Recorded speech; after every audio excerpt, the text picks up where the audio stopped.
Bonjour et bienvenue sur ma chaîne YouTube On Maintient les cartes, j'espère que vous allez bien. Bienvenue pour une nouvelle vidéo dans laquelle on va faire le tirage général pour les signes du Gémeaux pour le mois de juillet 2021. J'espère que vous portez tous extrêmement bien, ok? Bien évidemment, ce tirage est une lecture qui est générale, ça ne va pas parler à tous les Gémeaux de la Terre entière.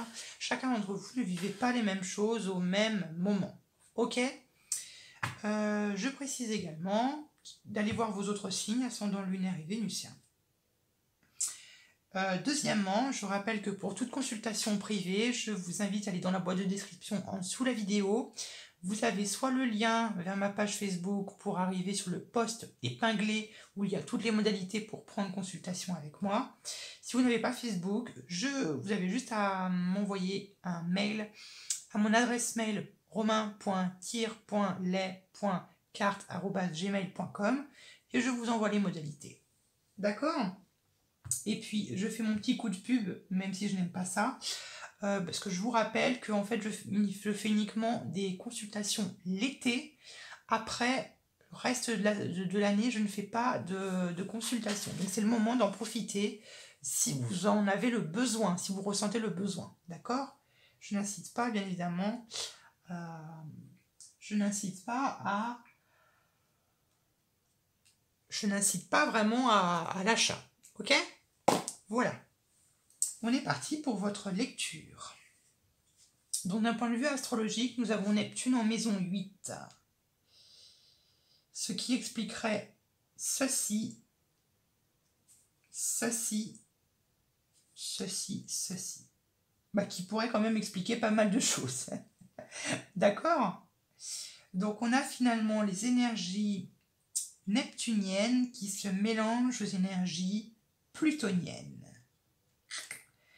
Donc on va avoir un mois, je pense, qui va être très centré sur la spiritualité, peut-être même pour certains d'entre vous, sur la médiumnité, sur toutes les activités occultes, l'astrologie, la voyance, la cartomancie, et j'en passe, et j'en passe, et j'en passe. D'accord ? Ça peut être soit parce que vous y êtes intéressé, ou soit peut-être parce que vous y êtes plongé dedans, plus que les autres mois, ou vous y intéressez plus que les autres mois, d'accord ?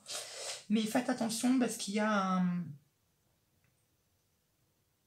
du surmenage. On va y venir, d'accord ? On est parti. L'énergie principale est... je vais garder le dos de deck. On a en énergie principale l'énergie de l'unité, avec l'archange Sandalphon. Et puis en dos de deck, nous avons l'empereur avec l'archange Michel. Donc ici, ce que je peux voir, c'est une énergie... J'aurais tendance à dire qu'il y a une énergie masculine qui vous soutient plus que les autres mois. Ici, j'ai la présence de quelqu'un, je dirais la présence d'un homme, qui est... D'accord. Ouais. Tout à fait. J'aurais tendance à dire qu'il y a la présence d'un homme ici qui vous protège plus que les autres mois, qui est davantage présent à vos côtés que les autres mois. D'accord ? Hormis cela, l'unité, qu'est-ce que ça va être ? L'unité, c'est vraiment une énergie qui est très spirituelle, qui est pour moi connectée à Jupiter, et Jupiter qui peut être les croyances, vos croyances. Il y a peut-être une notion ici de tradition. Il peut y avoir ici... une notion de mentor. Peut-être que vous cherchez un mentor pour vous enseigner quelque chose, pour vous enseigner peut-être la spiritualité, ou pour vous... Voilà, donc il peut y avoir peut-être des personnes qui veulent faire des formations, ou qui veulent développer leurs dons médiumniques, ou s'intéresser beaucoup plus à s'intéresser à vraiment le domaine de l'invisible, beaucoup plus que les autres mois. D'accord ? Bon, dans tous les cas, l'unité va nous parler de bénédiction, va nous parler de protection forte, va nous parler de bienveillance, va nous parler de sagesse, ça peut nous parler de religion. Donc, ça peut toucher vos idéaux, vos croyances, en quoi finalement est-ce que vous croyez. Ça peut être quelque chose comme ça peut être la générosité qui peut être mise en avant, ça peut être la responsabilité. Peut-être que finalement tout cela peut-être que toute cette situation a pour but de vous responsabiliser ou de vous auto-responsabiliser ou de vous auto-structurer. D'accord? Ou du moins, ici, avec l'unité, on veut nous parler de la foi, avec un grand F. Notre foi à nous. La foi que vous avez, que vous placez peut-être en des esprits, ou la foi que vous avez à l'homme, tout simplement, avec un grand H, à l'humain. Ok? Ça peut être de cet ordre-là. Bon, vos énergies principales pour le mois de juillet 2021 sont à la 4 de flèche et à la 10 de vase. La 4 de flèche montre qu'il y a une grande nécessité, un très gros besoin de dire stop et de se reposer. D'accord? Ici, on doit faire le mort. Vous voyez, on a cet homme qui est complètement couché. Bon, on a des flèches finalement qui sont de part et d'autre de son corps, mais qui finalement ne le plante pas. Donc il n'est pas finalement, il n'est pas mort. Vous voyez? Mais il fait semblant d'être mort, il fait semblant d'être touché, il fait semblant d'être vaincu. Et bien ça, c'est ce que vous devez faire. Parce qu'il y a un besoin, une transformation intérieure, une transformation spirituelle qui doit être faite. D'accord? On a quand même le papillon, le signe de la transformation. D'accord? Pourquoi? Pour profiter d'autant plus de votre bonheur, de profiter davantage de tout ce que vous avez, de tout ce que vous avez acquis, de tout ce que vous avez obtenu jusqu'à maintenant. De profiter peut-être même de votre famille, de profiter des personnes qui vous sont chères, de vos amis, de vos proches, de votre partenaire, de vos enfants, peut-être même de vos collègues si vous y êtes très attachés. Mais il y a une nécessité peut-être de se détacher de quelque chose. Il se peut que tout simplement de vous détacher de l'occulte, de la médiumnité, peut-être parce que vous avez cette tendance à y être un peu trop impliqué, peut-être à y être un peu trop impliqué et peut-être à délaisser vos proches, votre famille ou votre foyer. Ça peut être une interprétation. Une interprétation parmi tant d'autres, hein, bien évidemment. Mais ici, moi, je le vois ici comme ça. J'aurais tendance à dire, quand je vois quand même le socle ici, de bas, qui est quand même assez conséquent, je peux dire que ça peut toucher tous les domaines de votre vie. Ça peut toucher tous les domaines de votre vie. Mais j'avais envie de dire, ce repos, ce surmenage peut toucher n'importe quel domaine de votre vie, mais qui aura un fort impact sur votre vie affective, sur votre vie sentimentale, sur votre vie amicale, et peut-être même sur votre vie professionnelle, avec les relations que vous pouvez entretenir avec les collègues, ou tout simplement d'entretenir les relations sociales. D'accord? Donc ici, il y a un besoin de dire stop, c'est bon, tu en fais un peu trop. Tu dois maintenant te reposer, tu dois te ressourcer, il y a un besoin de se ressourcer, peut-être même de se réancrer. D'accord? Il y a ce besoin peut-être... il y a un besoin peut-être de faire un break, de faire une cassure avec quelque chose. D'accord?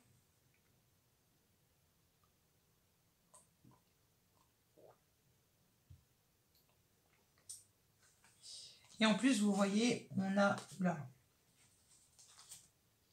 Vous voyez, en plus, on a les amoureux de la forêt, on a le grand ours et on a l'arbre du monde.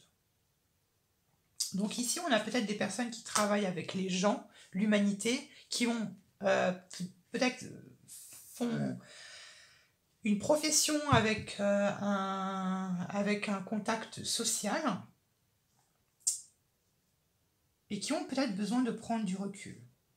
Vous voyez, avec les amoureux de la forêt, on hésite, on ne sait pas trop si on doit se détacher. Oh, ça va finir par y arriver, on va finir par un peu...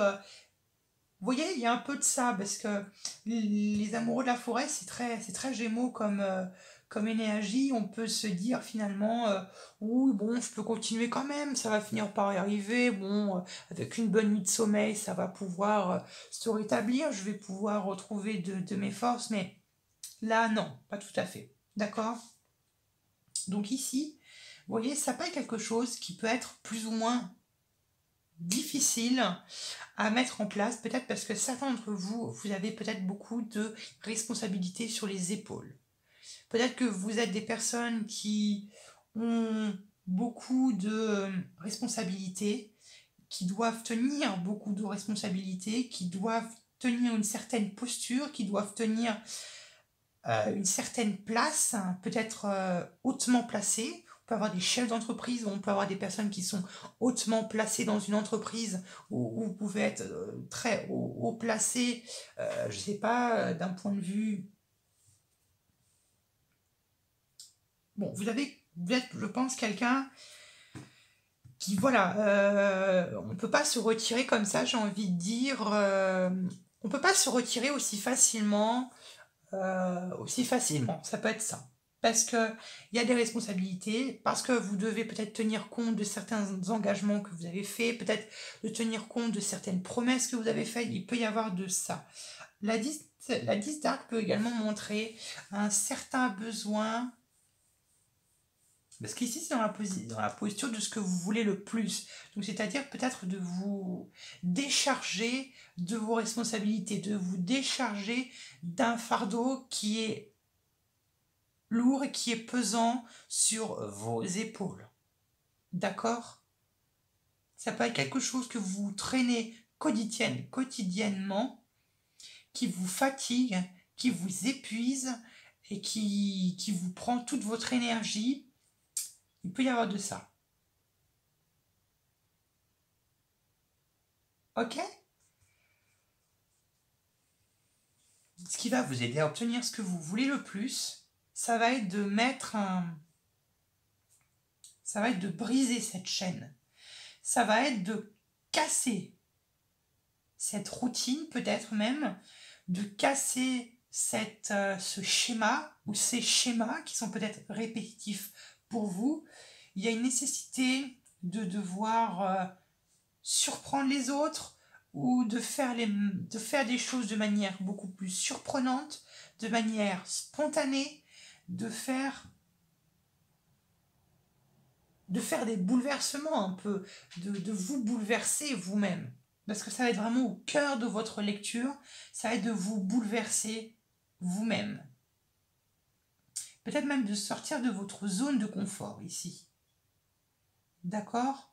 De se dire, stop, c'est bon, j'en peux plus, j'en ai marre, je brise la chaîne. Ça peut être ça. D'accord?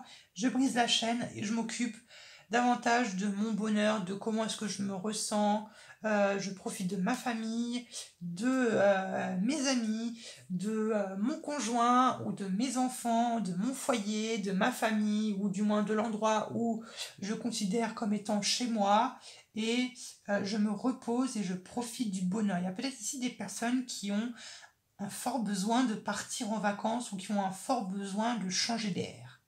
Ok?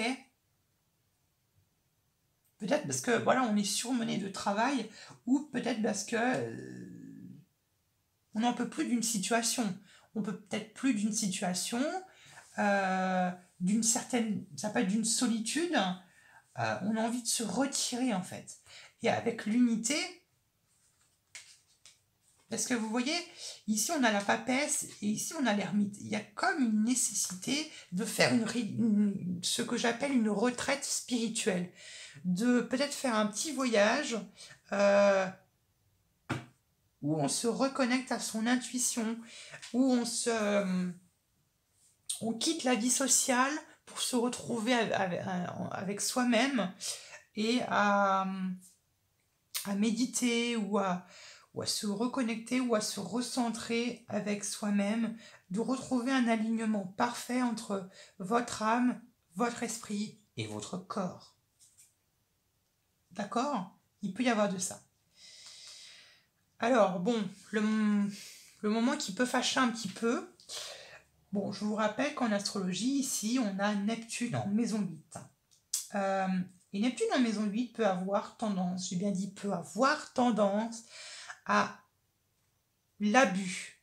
Hein, on peut être amené à abuser de certaines choses, d'abuser de certains plaisirs. On peut ici abuser de vidéos de voyance, on peut abuser de consultations de professionnels de voyance, de médiums, d'astrologues, parce qu'il y a une soif de constamment vouloir voir ce qui je ne sais pas, va nous arriver, ce qui va se passer, qu'il y a peut-être ici quelque chose. Vous avez peut-être tellement d'informations sur vos épaules que ça en fait un fardeau, que vous avez quelque chose voilà, qui pèse énormément sur vos épaules. C'est un exemple. Hein. Il y a une nécessité peut-être de faire une cassure ici. Ok. Et ici, le chaman, dans la position du défi, peut quelquefois... On peut être amené quelquefois peut-être à manifester certaines choses qui sont peut-être pas très saines, qui sont peut-être un peu obscures ou qui sont... Vous voyez ce que je veux dire? Ça peut être ça. Après, Neptune en maison 8 peut me parler également d'addiction, d'une certaine forme d'addiction. La cigarette, l'alcool, l'addiction peut-être à la nourriture. Il peut y avoir de ça, hein. Il peut y avoir de la boulimie, il peut y avoir des problèmes de santé qui ont rapport peut-être avec...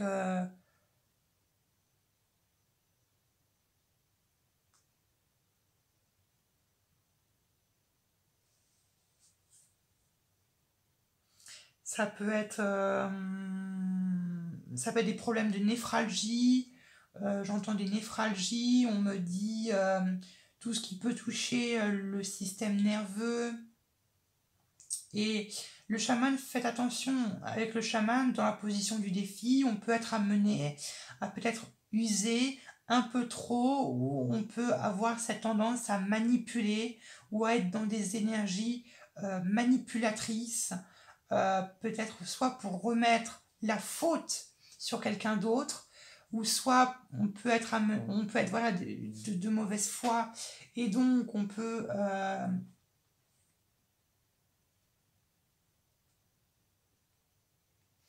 être de mauvaise foi et de rejeter la faute sur les autres. Ça peut être, on peut être dans ces énergies-là un peu.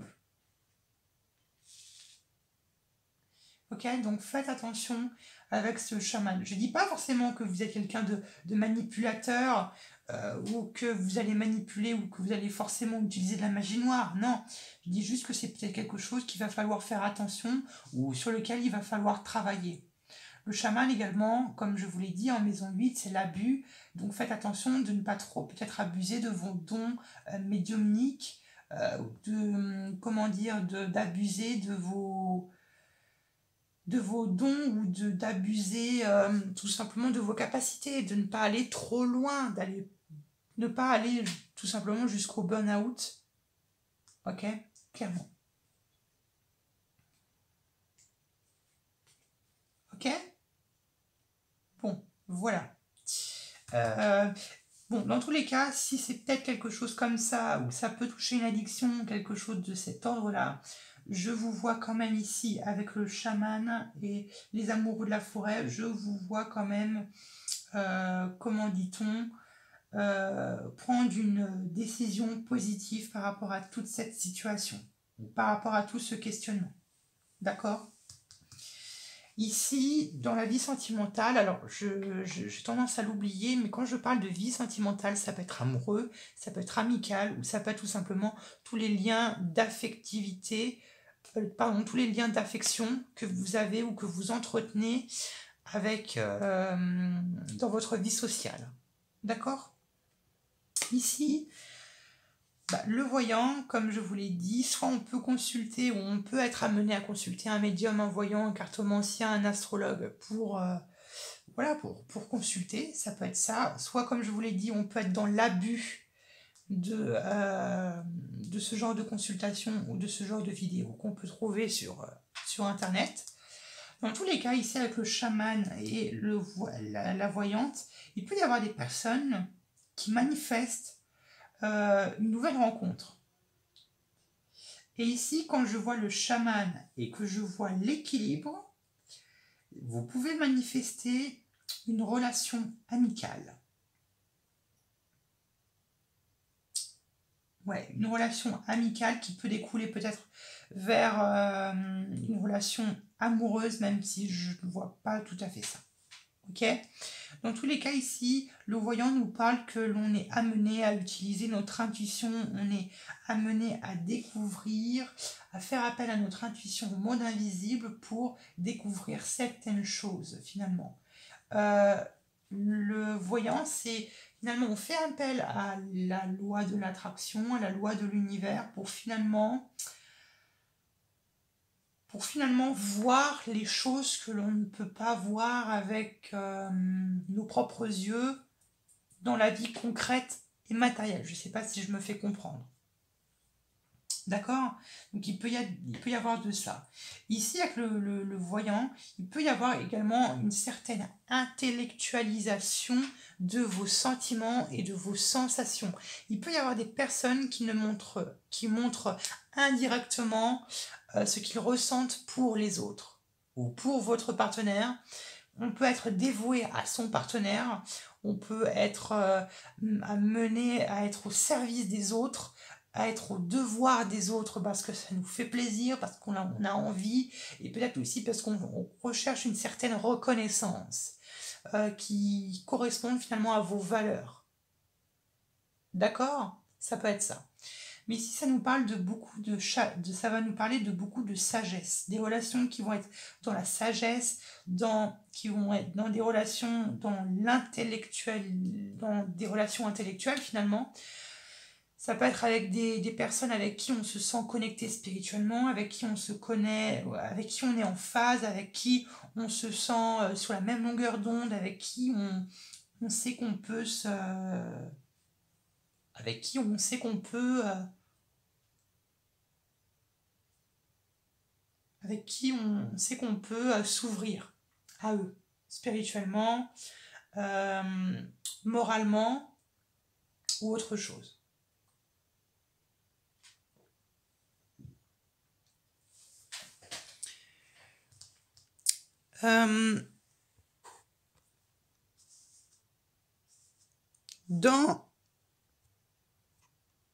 Dans la vie financière et professionnelle, nous avons l'archer.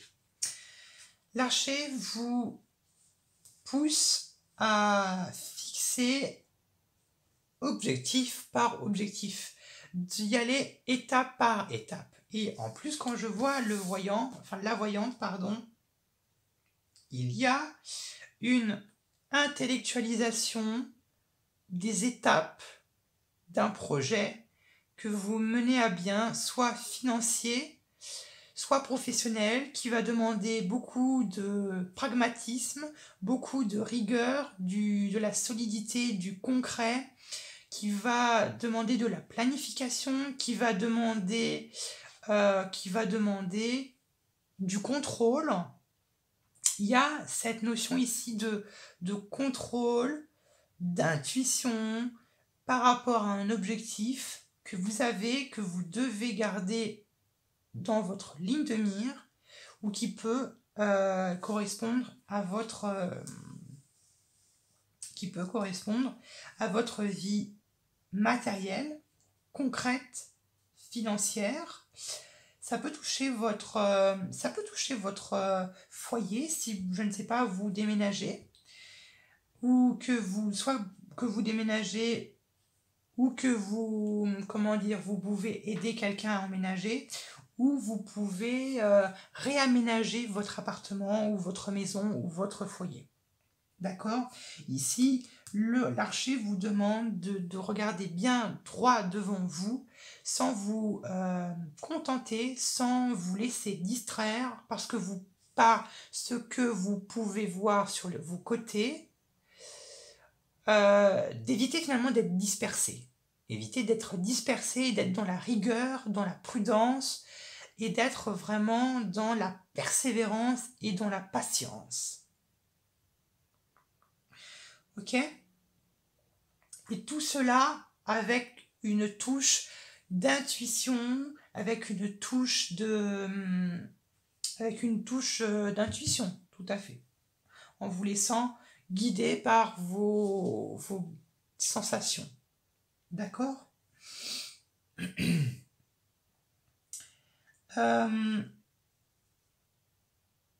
Alors, dans votre tête, vous avez le protecteur. Dans votre tête, vous savez parfaitement que vous maîtrisez la situation. Dans votre tête, c'est organisé. C'est organisé, c'est structuré, c'est carré, c'est droit. Voilà, vous savez vers quoi vous voulez vous orienter, vous savez comment faire, vous savez comment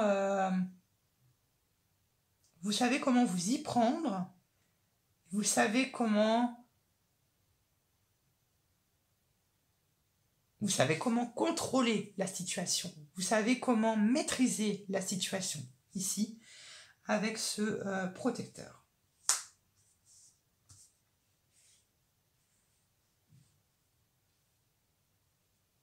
Mais comme je vous l'ai dit, il se peut tout simplement qu'il y ait peut-être certaines personnes qui ont tendance à beaucoup protéger les siens, vos proches, que vous avez finalement cette tendance à, comment dire, que vous avez cette tendance à porter un peu tous les fardeaux de votre famille sur votre dos pour vous montrer finalement votre affection. Donc c'est drôle parce que ce tirage me fait énormément penser au Sagittaire, au signe du Sagittaire.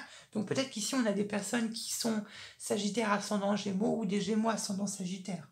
Parce que le tirage ressemble beaucoup quand même, c'est étonnant. D'accord? Bon, dans tous les cas, le protecteur nous parle d'une maîtrise. Vous savez quoi faire, vous savez comment vous y prendre. C'est organisé, c'est structuré, c'est carré, c'est... Et encore une fois, c'est très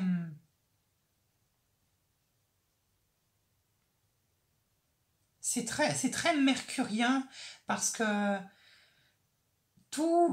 finalement, toute votre intuition, tous vos sens, tous vos sentiments sont finalement intellectualisés. D'accord?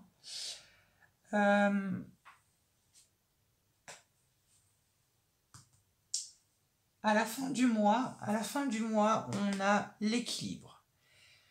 Ouf, ça y est, on arrive à se réancrer, on arrive à retrouver enfin un point d'équilibre, on arrive enfin à se restabiliser, on arrive enfin à trouver